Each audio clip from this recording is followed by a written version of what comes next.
They said family takes care of family, but secretly used my credit to book a $76,000 wedding. Hi everyone, my name is Dylan and I'm from Boston. Let me tell you a story about how I turned a painful lesson into my own justice. At 29 years old, I learned that some people believe power comes from cruelty. For me, that lesson started at home. I remember one night when I was 17, my father came home enraged. He was a man people admired, a hero to me until he broke my ribs with his boot. The sound was a sharp crack. My mother stood in the doorway and laughed. "You deserve this." She whispered her words like a twisted lullaby. My father's breath reeked of whiskey as he leaned over me. "Pain teaches worthless kids their place," he sneered. That word worthless stung more than the broken bones. But I didn't scream. I just lay there and listened. And in that moment I wasn't worthless. I was awake. I was taking notes. I had spent years as their punching bag. The first time he hit me, I cried. The second time I apologized. By the 10th time I was numb. Pain became routine. Bruises were hidden under long sleeves. But that night everything changed. I didn't cry. I didn't apologize. I memorized every single detail. His staggering mom's mocking laugh, the way he loved to break me down. I knew if pain taught lessons, I had just learned the most important one. My revenge didn't come with fire, it came with silence. I became the perfect son.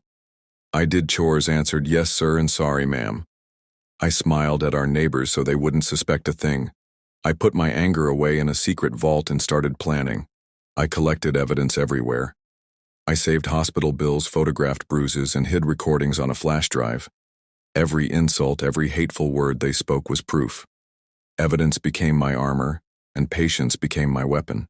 The opportunity came on my father's birthday. The house was full of his coworkers, his boss, and his friends from the lodge.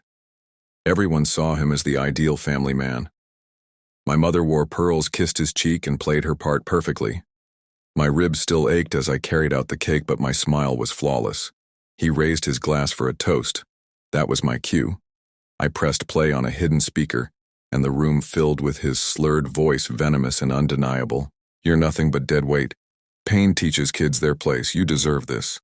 The recording ended with my mother's laugh. The room went silent. Forks clinked against plates. His boss's smile vanished. My mother's pearls looked like a noose. My father's face went white. He lunged for the speaker, but I was already at the door. I watched their perfect world crumble. But that wasn't enough. The next step was a police report.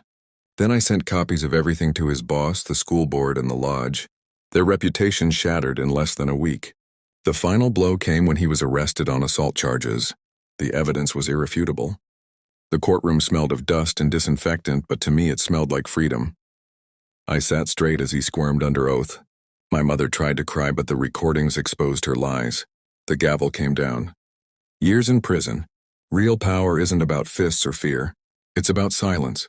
It's the moment the man who swore pain would teach me a lesson, realizes I learned more than he ever intended.